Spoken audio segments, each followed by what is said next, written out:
আমাদের আর এই পুজোটা আমাদের পুরাতন পুজো কানপুরের দক্ষিণের সবথেকে বড় পুজো। আর এই পুজোতে এই বছর আমরা প্যান্ডেল আর মায়ের যে মূর্তিটা তৈরি করিয়েছি ওটা সোলার কাজ কারিগররা এসে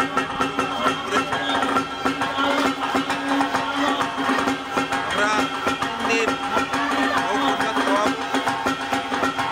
আর আমাদের এন্টারটেনমেন্ট প্রোগ্রাম আছে,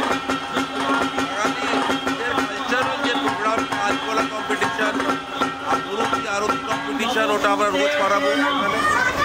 লাস্ট ডেতে আমরা এখানে প্রাইজ ডিস্ট্রিবিউশন করব। আর আমি কানপুরের যত বাঙালি অবাঙালি সবাইদের আমি নিমন্ত্রণ করছি আমাদের পূজা কমিটির তরফ থেকে, তারা আসুক আর আমাদের প্যান্ডেলেতে এসে আমাদের অনুকূল